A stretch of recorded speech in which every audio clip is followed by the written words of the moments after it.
एक विषय को लेकर मेरे सामने लिखा, मैंने डाला था ऐड में भी आप सबों के लिए, ताकि आप लोगों को मालूम हो जाए कि हम लोग, मैं डाल देता हूं ताकि आपको मालूम कि संडे में क्या प्रचार हो रहा है। और जरूर सुने, क्योंकि बड़ी खास बातें हैं, बड़ी रूहानी बातें हैं।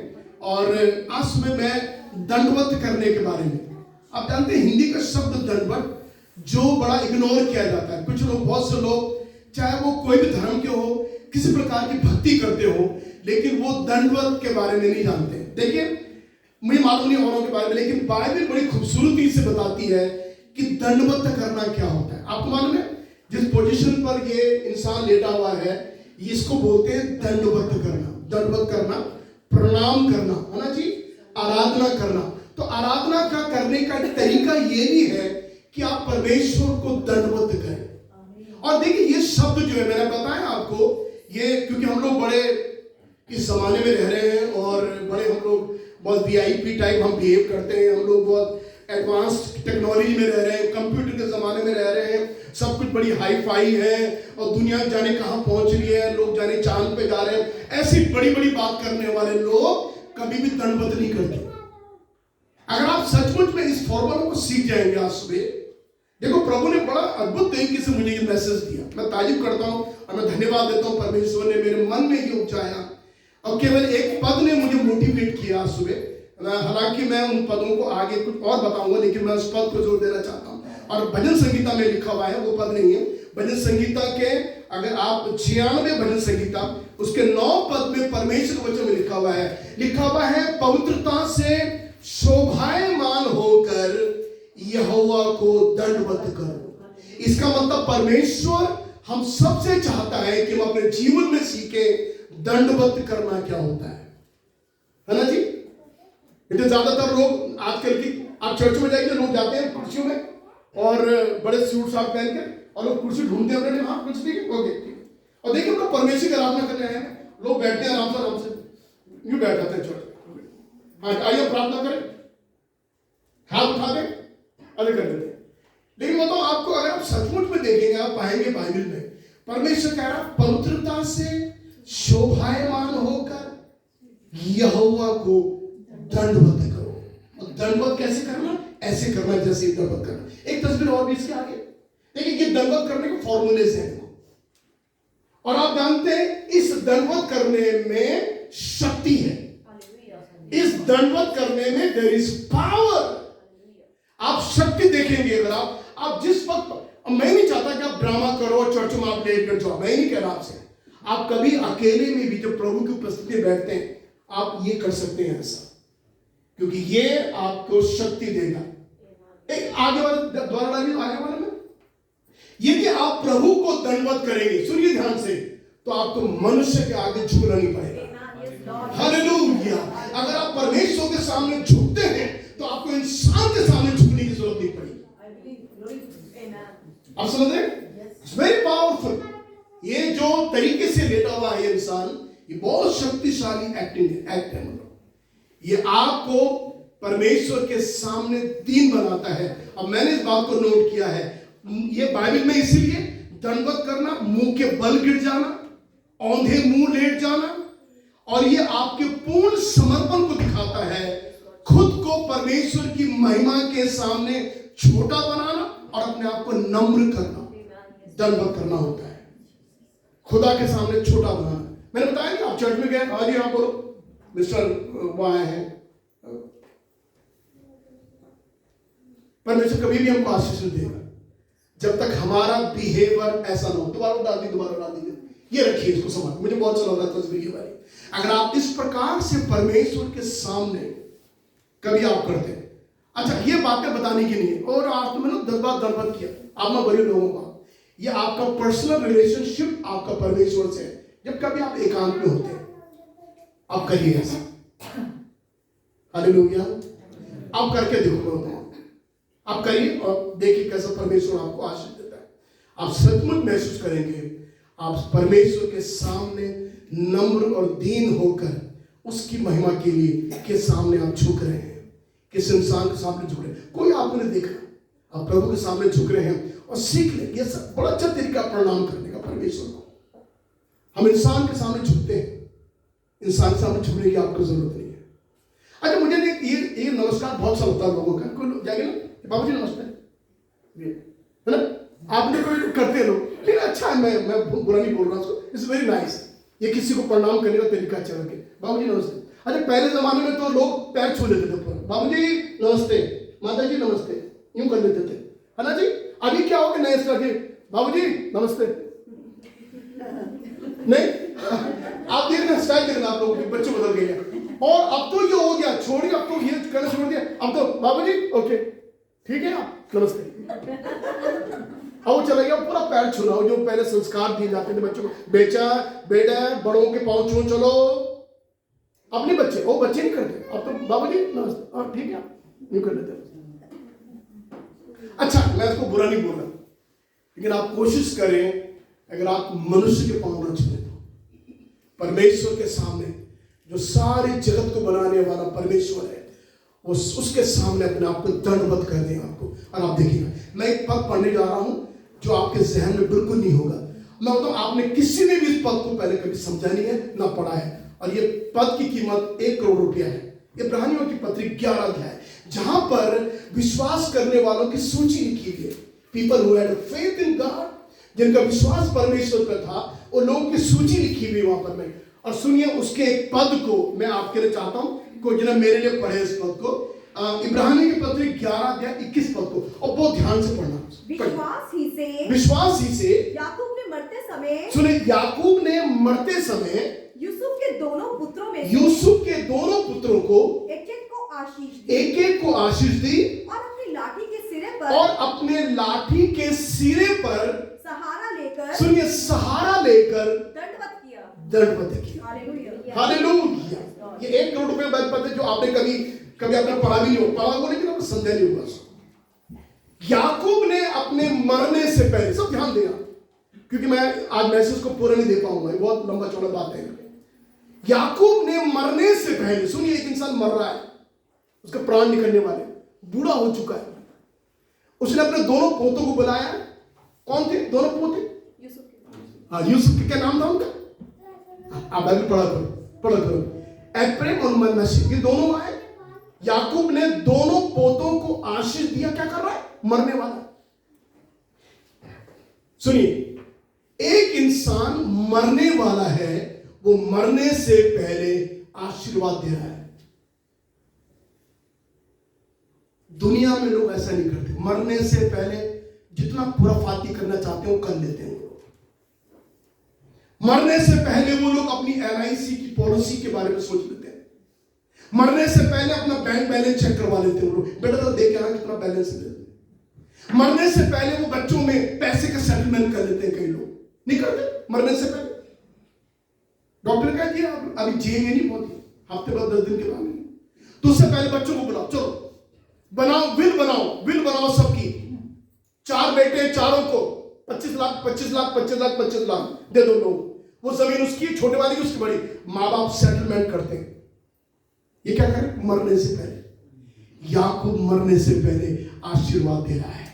हालेलुया। और सुनिए क्या दूसरा काम जो याकूब ने किया है, उसने अपने लाठी के सहारे, उसके सिरे के सहारे पर आकर परमेश्वर को मरने से पहले दंडवत किया।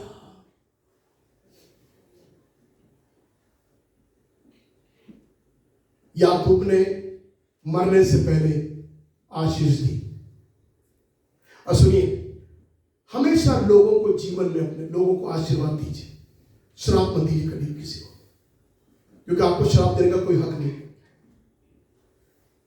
आप लोगों को आशीर्वाद दें, जितना हो सके लोगों को आप आशीष दीजिए, श्राप मत दीजिए। तेरा बेड़ा गर्क, तेरा ये मर जाए, तेरा ये हो जाए, तेरा ऐसा हो जाए, तेरा खानदान, प्लीज ऐसा ना करें बिल्कुल भी किसी की।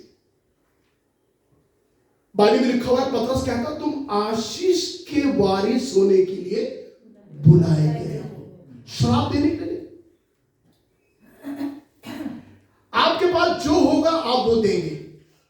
अगर आप लोगों को बहुत पैसा है, आप लोगों को पैसा दे सकते हैं, लोगों को मैं दे रहा हूं। जब आप खुद कंगाल हैं, आप लोगों को क्या दोगे?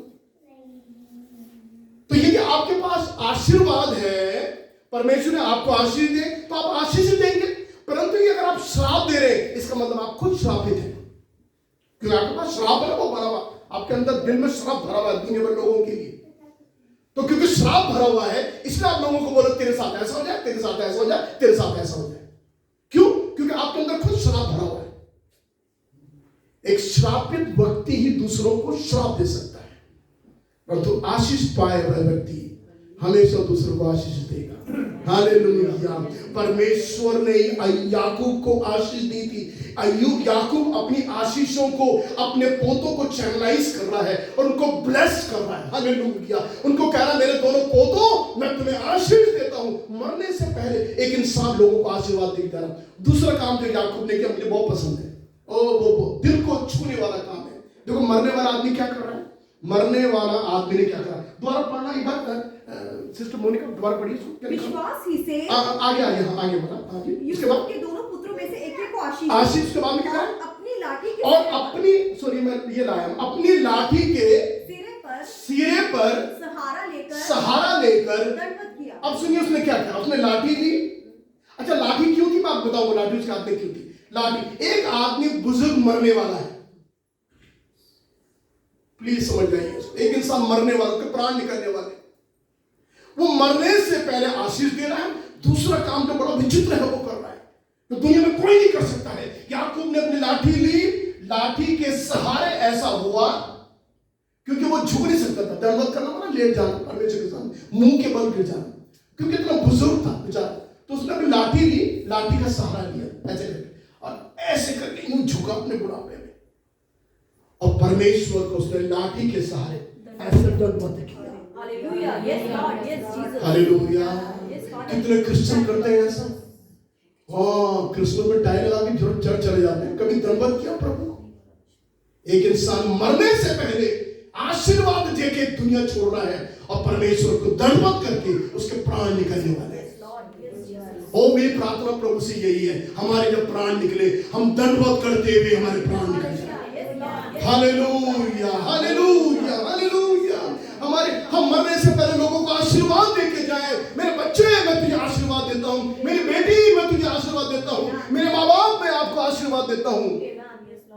कितनी अच्छी बात है ना, परमेश्वर सब देख रहा है। लिखा हुआ है याकूब ने अपने लाठी, मालूम क्यों थी उसके हाथ में? पहला कारण लाठी का था क्योंकि याकूब की एक टांग टूटी हुई थी।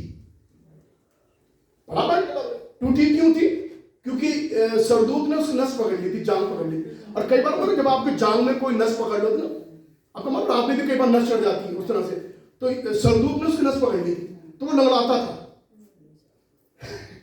तो पहले कारण उस लाठी का यूज उसके हाथ में इसलिए था क्योंकि वो लंगड़ाता, चल नहीं पाता था, तो लाठी की जरूरत पड़ती थी। तो पहली बात लाठी उसके हाथ में।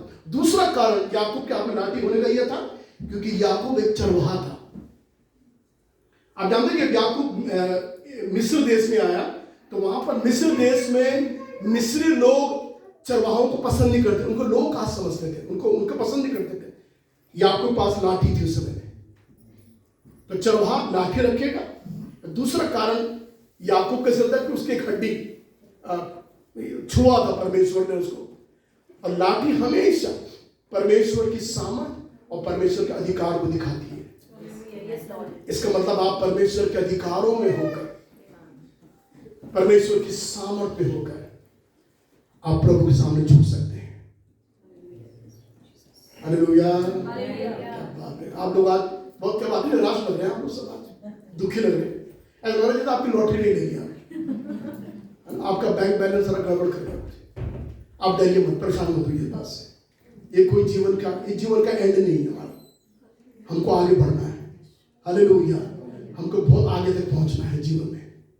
दंडवत करना सीखे मेरे प्रिय परमेश्वर को। याकूब ने अपने मरने से पहले अपने बच्चों को आशीष दी। प्लीज मैं फिर कह रहा हूं, कभी किसी के बारे में बुरा मत बोलिए। अच्छा मैं कभी थोड़ा सा ऐसा मैंने बोल भी दिया ना, मुझे इतना पवित्र आत्मा मुझे कायल करता, तूने अच्छा नहीं करा बोलकर। मैं कहता हूँ मैंने कहा प्रभु I am sorry for this, मैंने गलत बोल दिया। परमेश्वर का आत्मा हमें करेक्ट करता है। मेरे प्रिय आशीर्वाद दो लोगों को। और दूसरी बात, दूसरा काम क्या करना है आपको? दूसरा काम क्या करना है आपको? परमेश्वर को दंडवत करना हर एक चीजों के लिए। सुनिए, दूसरा इंसान, एक इंसान मरने से पहले दंडवत कर रहा है। अब एक इंसान अपने बिस्तर में दंडवत कर रहा है, दाऊद नाम है उसका, पढ़िए मेहरबानी करके, दाऊद की पढ़िए, आप पढ़ सकते हैं उसको लोग। पहला राजा 1 अध्याय उसका 47 पद, पहला राजा 1 अध्याय 47 पद। देखिए, राजा दाऊद, बाप रे, इतना बड़ा आदमी अपने सोने से पहले अपने महल के बिस्तर में जब लेटा हुआ, राजा, इतना बड़ा राजा अपने महल के शाही बिस्तर में लेटा हुआ है, और उसने क्या करा? हाँ जी, फिर राजा के कर्मचारी, हाँ जी, हमारे प्रभु दाऊद राजा को यह कहकर धन्य कहने आए, हाँ, तेरा परमेश्वर, हाँ जी, सुलेमान का नाम तेरे नाम से भी महान करे, हाँ जी, और उसका राज्य तेरे राज्य से भी अधिक बढ़ाए। हाँ जी। और राजा ने अपने पलंग पर दंडवत की। और राजा ने कहा दंडवत करी? पलंग पर। सब बोली कहां करी? पलंग पर। ना आप बोल रहे कहां करी? पलंग पर। ये पलंग सोने के लिए कि दंडवत करने के लिए होता है? पलंग सोने के लिए होता है कि आराधना करने के लिए होता है? परमेश्वर को प्रणाम करने के लिए होता है ना? बड़ी विचित्र बात भैया, कभी आपने सोचा इस बात के बारे में? दाऊद राजा अपने शाही बिस्तरे पर मुंह के बल गिरकर उसने परमेश्वर को दंडवत किया। आप बताइए, आपने बिस्तरों में कितने बार आपने दंडवत किया परमेश्वर को?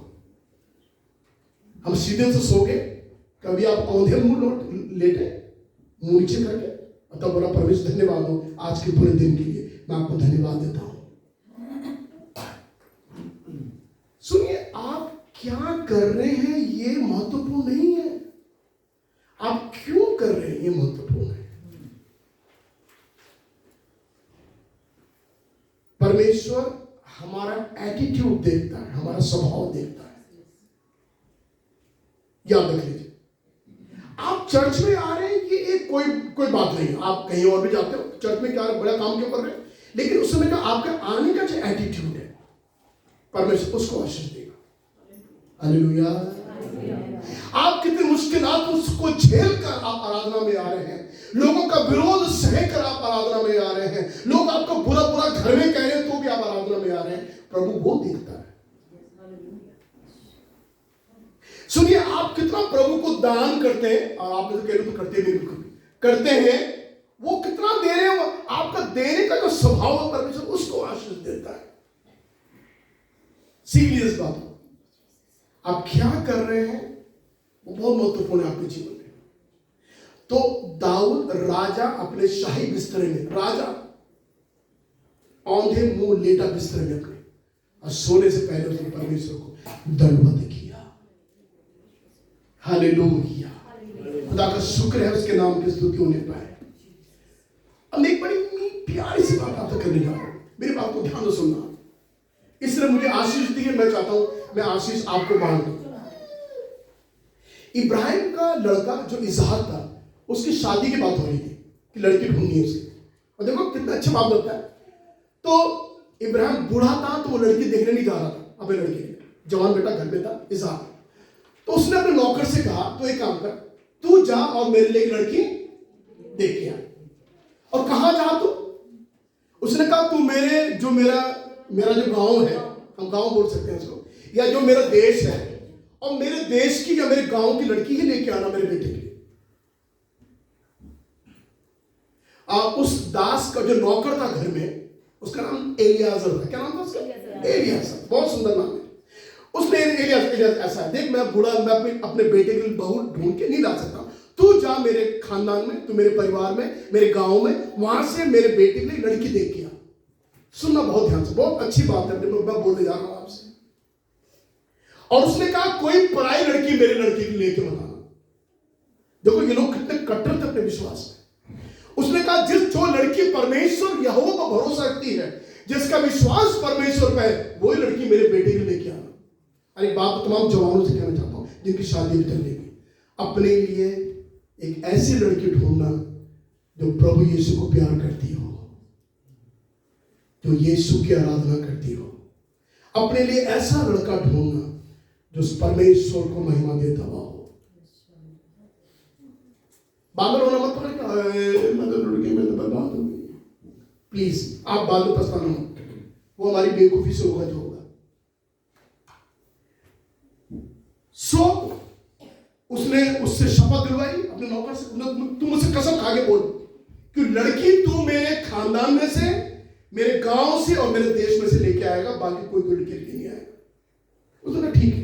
अब सुनिए, ये गया और ये मेसोपोटामिया में पहुंच गया, जहां का इब्राहिम था वहां पहुंच गया। और पहुंचने के बाद वहां जाकर जैसे जा रहा था, कुएं के पास में एक प्यारी सी खूबसूरत मिस वर्ल्ड लड़की सामने आ गई। और बाइबल में लिखा, बाइबल कहती है, और रबेका अति सुंदर थी। वो लड़की का नाम रबेका था। क्या नाम था उसका? सब बोलिए।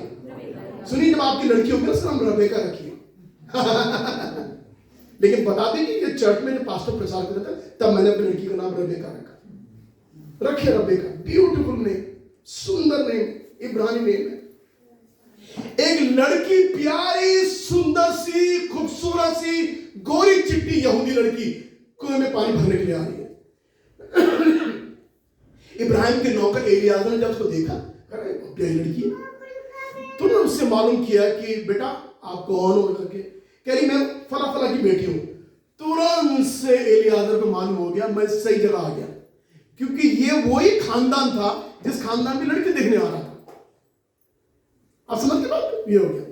और जैसे उसने ये देखा कि ये लड़की उस परिवार की है जिस परिवार को मैं ढूंढने आया, आप जानते एलियाजर ने क्या करा? ध्यान दीजिए मेहरबानी करके। एलियाजर ने तुरंत से अपने घुटने टेके और परमेश्वर को उसने दंडवत किया और कहा कि मेरे परमेश्वर ने मेरी यात्रा सफल कर दी। एलियाजर ने उस मिट्टी में, देखिए वहां पर सामने रबेका खड़ी, लड़की खड़ी, उसके सामने, रबेका के सामने एलियाजर ने परमेश्वर को मुंह के बल गिरकर दंडवत किया।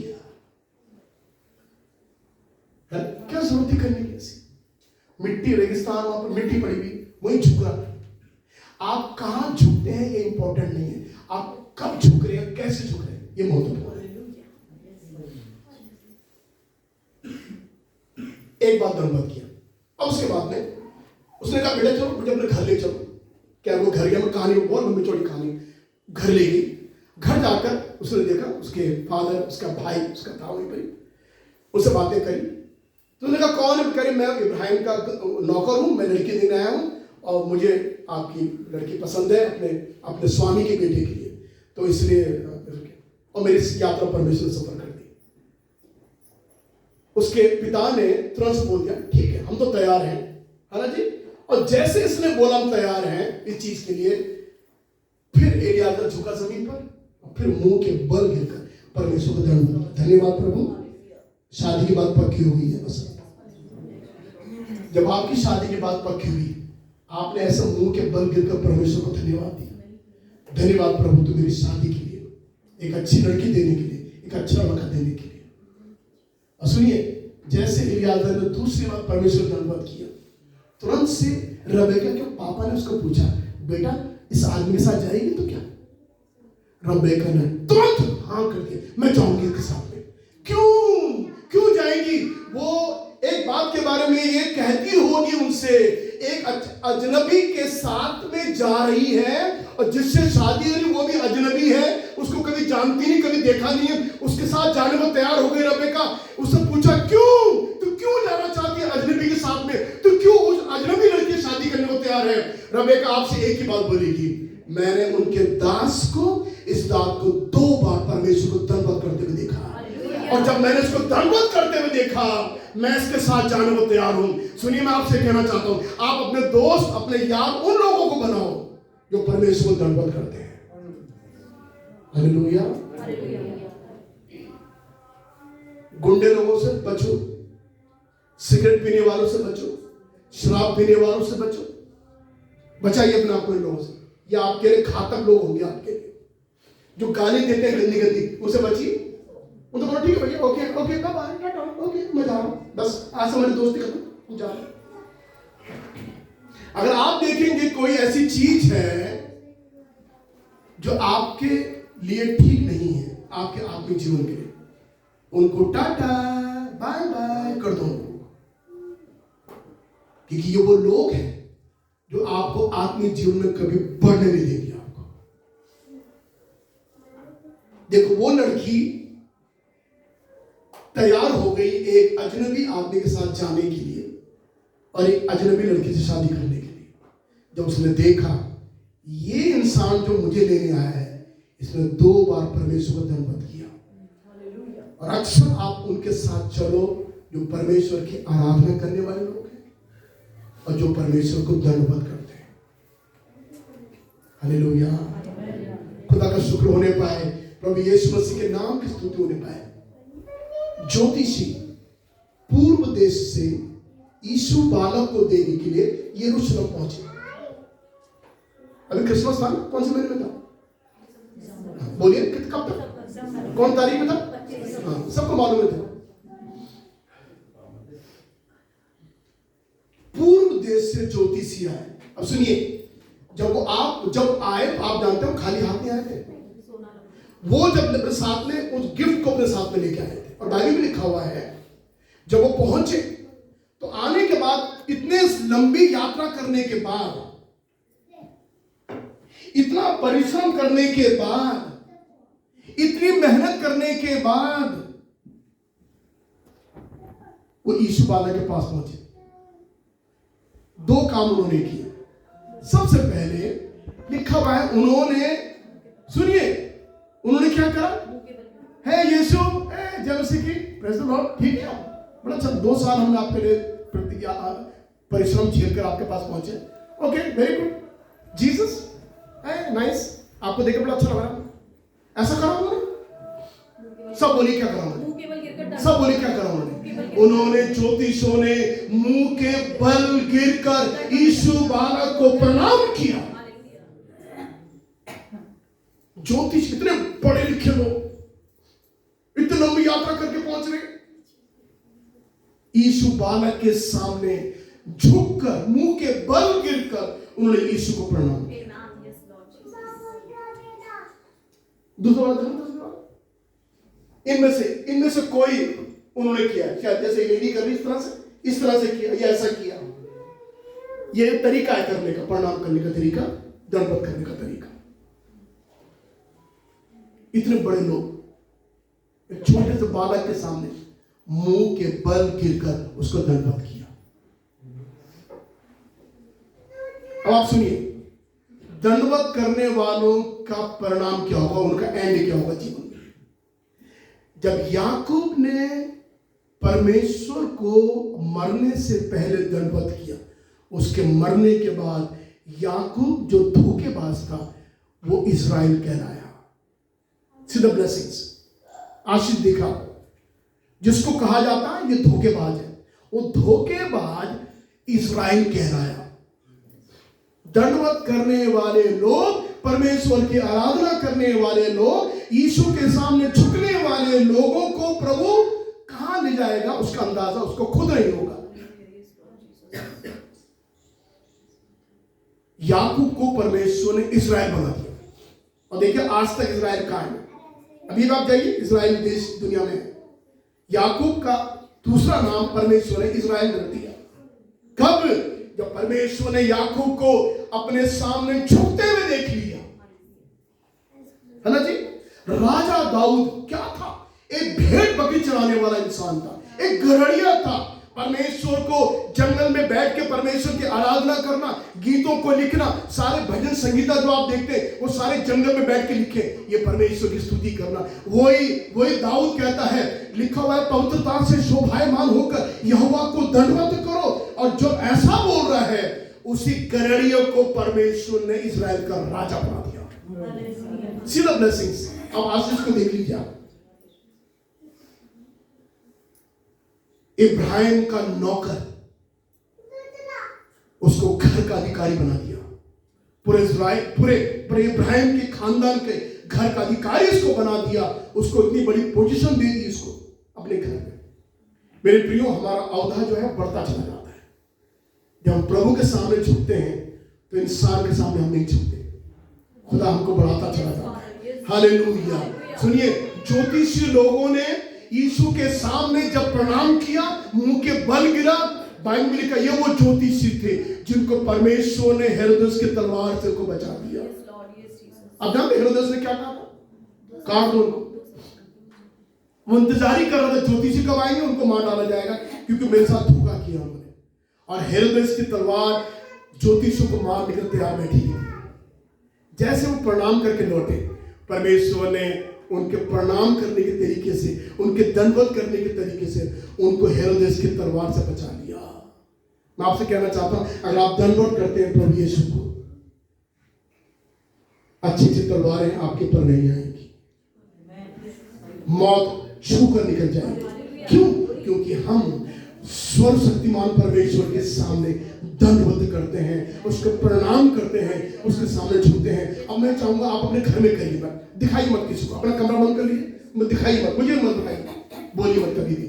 और जब कभी आपका दिल भारी है, जब आप परेशान हैं, जब आप टूटते हैं प्रभु के सामने, मैं चाहता हूं अपने कमरे बंद करके ऐसे मुंह के बल कर जाओ। आप बताओ, आप उत्तर वही पाओगे अपने जीवन में। हालेलुया। लिखा हुआ इसीलिए दंडवत करना आपके जीवन में आपको कहां ले जाएगा? इंसान के साथ प्रभु कभी आपको झुकने नहीं देगा। आप कभी नहीं बोलेंगे भैया मेरी मदद करो तो मैं तो मर रहा हूं भाई, मेरा परमेश्वर कभी भी आपको जिंदगी में नहीं देगा। क्यों? क्योंकि आप स्वर्ग के परमेश्वर के सामने झुकते हैं। हालेलुया, धन्यवाद हो प्रभु का, यीशु के नाम की स्तुति होने पाए। और बाइबल में लिखा हुआ है, एक जगह पहले कुरिन्थियों की पत्री में लिखा हुआ है, अभी टाइम नहीं, मैं आपको बता देता हूं। लिखा हुआ है जब लोग चर्च में आएंगे, आराधना में आएंगे, और वहां पर लोग भविष्यवाणी करते हुए देखेंगे, अन्य भाषा बोलते हुए नहीं है, अन्य भाषा को कोई रिजल्ट नहीं है, भविष्यवाणी करते हुए जब आप लोग आपको देखेंगे, तब लोग बोलेंगे अरे इनके बीच में तो परमेश्वर है। लोग क्या बोलेंगे? इनके बीच में क्या है? परमेश्वर। और लिखा हुआ है वो मुंह के बल गिरकर परमेश्वर को दंडवत करेंगे। हालेलुया, हालेलुया, धन्यवाद हो प्रभु का। लिखा हुआ है वे लोग, और माना अगर चर्च में कोई अन्य भाषा बोल रहा है तो बाइबल में पौलुस कह रहा है लोग आएंगे अनपढ़, और जो अन्य जाति लोग आएंगे वो आपको पागल बोलेंगे। क्या बोल रहा है? क्या बोल रहा है? अन्य भाषा बोलने वाले का पौलुस कह रहा है लोग पागल बोलेंगे उनको। लेकिन यदि कोई अन्य भाषा, अन्य कोई भविष्यवाणी कर रहा है तो भविष्यवाणी में उसके पाप प्रकट होंगे, उसके बुराइयां प्रकट होंगी, और तब वो आदमी कहेगा सचमुच में इनके बीच में परमेश्वर है। और तब लिखा हो तब वो मुंह के बल गिरकर परमेश्वर को दंडवत करेंगे। हालेलुया। आप चाहते हैं लोग हमारे चर्च, हमारी आराधनाओं में लोग मुंह के बल गिरकर परमेश्वर को दंडवत करें? यस, प्रभु अन्य जातियों को, दूसरे लोगों को हमारे बीच में लाकर उनको दंडवत करवाएगा। बाइबल में लिखा हुआ है जकरिया नबी के 14 अध्याय 17 पद में, टाइम नहीं है, लिखा हुआ है अगर तुम यरूशलेम में परमेश्वर को दंडवत करोगे तो ही वर्षा होगी। तो ही क्या होगी? वर्षा होगी। इसका मतलब जब आप पर में दंडवत करेंगे, परमेश्वर स्वर्ग से बारिश को भेज देगा। आपको मालूम दुनिया में बारिश क्यों होती है? आप साइंटिफिक तरीके से मुझे मत समझाइए, मैं बहुत समझता हूं, लेकिन मालूम मेरा विश्वास क्या है बारिश क्यों होती है? जब प्रभु के लोग परमेश्वर के सामने झुकते हैं, परमेश्वर को प्रणाम करते हैं, उसकी आराधना करते हैं, तब प्रभु उसके बदले में इस पृथ्वी पर बारिश को भेजता है। बाइबल में साफ लिखा हुआ है अगर वो दंडवत करेंगे यरूशलेम में तो मैं उनके बीच में वर्षा भेजूंगा। हालेलुया। जब यीशु मसीह ने पानी पे चलने लाजर को, पतरस को बचा लिया, पतरस ने कहा अरे प्रभु तो सब कुछ प्रभु है, तब देखा सारे चेलों ने नाव में बैठे बैठे यीशु को दंडवत कर लिया। हालेलुया। नाव में तो दंडवत कर रहे प्रभु यीशु मसीह को, ऐसे कह रहे हो प्रभु थैंक यू, बड़ा अच्छा लगा आपने पतरस को बचा लिया। ऐसा नहीं था, लिखा सब नाव में जितने चेले थे उन्होंने प्रभु यीशु को मुंह के बल गिरकर उसको दंडवत कर दिया। अब एक दो पद आपसे बनाने जा, बाइबल में हम लोगों को भी विषय में मिलता है। अगर आप नए नियम के आखिरी पुस्तक में आएंगे, देखिए लोग क्या कर रहे हैं। आप पढ़िए, आप एक पद पढ़िए, उसके प्रकाशित वाक्य का 7 अध्याय उसका 11 पद पढ़िए। प्रकाशित वाक्य की पुस्तक 7 और 11 पद, आखिरी पद। हाँ जी। और सारे स्वर्गदूत, हाँ जहाँ जी, उस सिंहासन और प्राचीनों, सुनिए, सारे स्वर्गदूत परमेश्वर के सिंहासन के सामने हैं, और प्राचीन और चारों प्राणी, हाँ जी, चारों खड़े हैं, हाँ सब खड़े हैं फिर वे सिंहासन के सामने। अब सुनिए, परमेश्वर का सिंहासन है, परमेश्वर सिंहासन में बैठा हुआ है, उसके सामने सारे स्वर्गदूत हैं, प्राचीन है, और तमाम वो एल्डर प्राचीन है। उसके बाद क्या लिखा हुआ है? मुंह के बल गिर पड़े। तो वो क्या कर रहे हैं? सबके सब सारे स्वर्गदूत, 24 प्राचीन, 4 प्राणी, वो सब क्या कर रहे हैं? परमेश्वर के सामने मुंह के बल गिरकर क्या कर रहे हैं? परमेश्वर को दंडवत, वो परमेश्वर को क्या कर रहे हैं? दंडवत कर रहे हैं। यहां तक कि स्वर्ग में भी स्वर्गदूत परमेश्वर को दंडवत करते हैं। अब आप सुनिए, बड़ी खास बात है। चर्च में लोग दंडवत नहीं करते, जब जाते बैठ जाते हैं, हाँ जी लाओ आ गए हम लोग। स्वर्ग में स्वर्गदूत 24 प्राचीन जी, वो चारों प्राणी लिखा हुआ है, वो सब मिलकर परमेश्वर सिंहासन बैठा हुआ है, उसके सामने मुंह के बल के कर उसको दंडवत कर रहे हैं। ये बाइबल में है, अभी हमने पढ़ा। सीख जाइए इस फॉर्मूले को। जब आप कभी घर में अकेले होते हैं, जब आप लगते हैं कि आपके साथ में ये बात हो रही है, बोलिए प्रभु मैं तेरे सामने झुक जाता हूं। मुझे याद है एक यिर्मयाह के विषय में लिखा हुआ है, जब उसके पास में एक पत्र है, उसने पत्र को परमेश्वर के सामने खोल दिया। विरोधियों का पत्र था, परमेश्वर के भवन में गया, पत्र को प्रभु के सामने खोल दिया।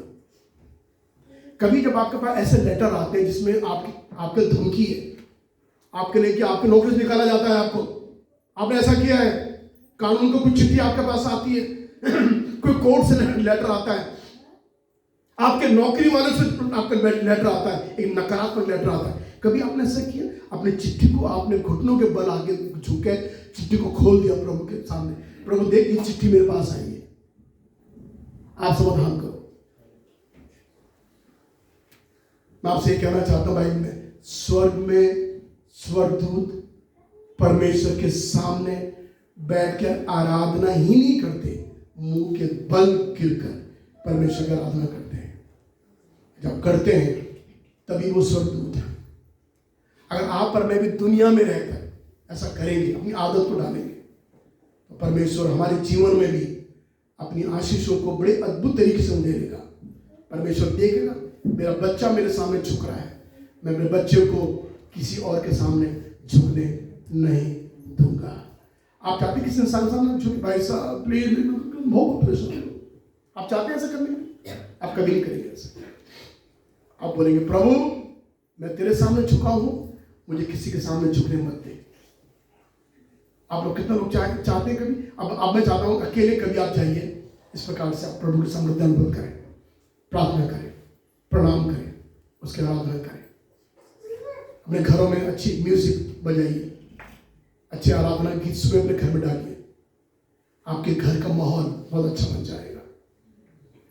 अब जितनी आध्यात्मिकता की ओर बढ़ते चले जाते हैं, उतना ही हम स्वर्गीय होते चले जाते हैं, उतना हम स्वर्गीय होते चले जाते हैं।